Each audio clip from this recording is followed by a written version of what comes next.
ఆంధ్రప్రదేశ్ రాష్ట్ర ముఖ్యమంత్రి నారా చంద్రబాబు నాయుడు సారథ్యంలో విజయవాడ నగరాన్ని అందంగా తీర్చిదిద్దుతున్నామని ఎమ్మెల్యే గద్దె రామ్మోహన్ తెలిపారు. గత ప్రభుత్వం విజయవాడ నగర అభివృద్ధిపై నిర్లక్ష్యం వహించిందని, కూటమి ప్రభుత్వం విజయవాడ నగర అభివృద్ధిపై ఒక నిబద్ధత ప్రణాళికతో ముందుకు వెళ్తుందని చెప్పారు. విజయవాడ తూర్పు నియోజకవర్గంలోని 3వ డివిజన్ కరెన్సీ నగర్ బైనవాబ్జీ రోడ్లో వివేకానంద పార్క్ పనులకు శంకుస్థాపన కార్యక్రమంలో శాసనసభ్యులు గద్దె రామ్మోహన్ పాల్గొన్నారు. ఈ సందర్భంగా ఆయన మాట్లాడుతూ, విజయవాడను ఆధునిక నగరంగా మార్చేందుకు ముఖ్యమంత్రి నారా చంద్రబాబు నాయుడు నేతృత్వంలో విజయవాడ నగరాన్ని అందంగా తీర్చిదిద్దుతున్నామన్నారు. భారీ వర్షాల సమయంలో నీరు నిలవకుండా నివారించడానికి రూపొందించిన వర్షపు నీటి మరియు భూగర్భ వ్యవస్థల నిర్మాణం ద్వారా దీర్ఘకాలిక మరుగునీటి సమస్యలను పరిష్కరించడంపై ప్రధానంగా దృష్టి సారించామని చెప్పారు. అభివృద్ధి పట్ల నిబద్ధతను కలిగి పని చేస్తున్నామని, గత ప్రభుత్వం యొక్క నిర్లక్ష్యం మరియు అడ్డంకులతో విజయవాడ నగర అభివృద్ధి కుంటుపడిందన్నారు. ఈ అడ్డంకుల వల్లే ప్రాజెక్టులు గణనీయంగా ఆలస్యమయ్యాయని ఆరోపించారు. రాబోయే తరాల భవిష్యత్తు కోసం ఒక స్థిరమైన వాతావరణాన్ని నిర్మించడమే లక్ష్యంగా కూటమి ప్రభుత్వం పనిచేస్తుందని, రాష్ట్ర పురోగతికి ఆటంకం కలిగిస్తున్న రాజకీయ ప్రత్యర్థులను ఎదుర్కోవాల్సిన అవసరం ఉందని చెప్పారు. జరుగుతున్న అభివృద్ధి వైసీపీ అధినేత జగన్మోహన్ రెడ్డికి, వైసీపీ నాయకులకు కనిపించడం లేదని విమర్శలు గుప్పించారు. వారి మనస్తత్వానికి అనుకూలంగా వాళ్ళ పార్టీ గుర్తుగా గొడ్డలిని పెట్టుకుంటే బాగుంటుందని వ్యంగ్యం ప్రదర్శించారు. విజయవాడ సమగ్రమైన అభివృద్ధి కోసం నారా చంద్రబాబు నాయుడు గారు అనేకమైన సమావేశాలు ఏర్పాటు చేసి అధికారుల్ని, ప్రజాప్రతినిధుల్ని సమన్వయం చేసుకొని ఒక క్రమమైన విధానంలో అభివృద్ధి కోసం ఆయన చేస్తున్న కృషికి ఆయనకు నమస్కారాలు తెలియజేస్తూ, ఈ రోజున విజయవాడ నగరంలో అనేకమైన డ్రైన్స్, అండర్ గ్రౌండ్ కావచ్చు, స్టార్మ్ వాటర్ డ్రైన్ కావచ్చు, ఈ రెండింటికి ప్రత్యేకమైన నిధులు కేటాయించి తద్వారా పడిన వర్షం ఒక చుక్క కూడా ఒక నిమిషం కంటే ఎక్కువ ఉండకూడదు, ఆ విధంగా డిపిఆర్ తయారు చేయాలని చెప్పి ఆయన ఆదేశించడం. మరి గత కౌన్సిల్లో ఆ డిపిఆర్లకి వాళ్ళు ఎలా చేయకపోవడం వల్ల కొంచెం ఆలస్యమైన ప్రభుత్వం ప్రత్యేకమైన శ్రద్ధ తీసుకుని ఆ డిపిఆర్ను కూడా తయారు చేయడం జరుగుతోంది. దాని ద్వారా అది 1800, 2000 కోట్ల అనేదానికంటే కూడా ఎంత అవసరమైతే అంత నిధులు ఇవ్వటానికి ఆయన సిద్ధంగా ఉన్నారు. ఆ నిధుల ద్వారా మన విజయవాడ తూర్పు నియోజకవర్గంలో మరి ప్రత్యేకంగా ఈ కరెన్సీ నగర్ ప్రాంతంలో గత 10 ఏళ్లలో చూస్తే 2014లో నారా చంద్రబాబు నాయుడు గారు ముఖ్యమంత్రి అయినప్పుడు ఎక్కువ భాగం ఒక నదిని పోలినట్టుగా ఉండేది నీళ్లతో.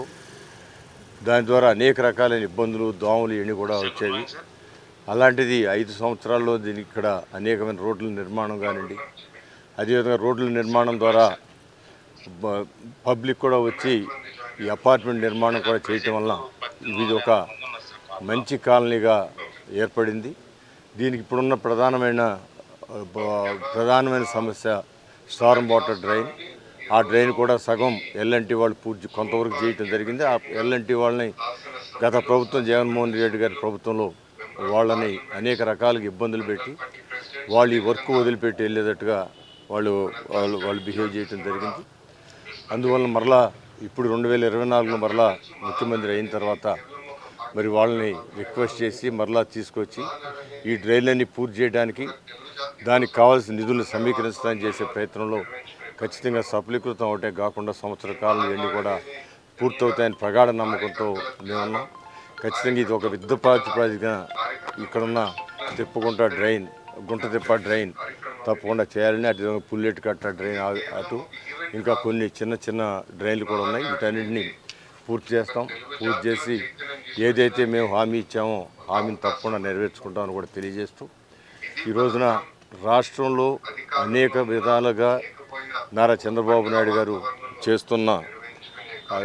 చేస్తున్న కృషికి పబ్లిక్ కూడా సహకరించాల్సిన అవసరం ఉంది.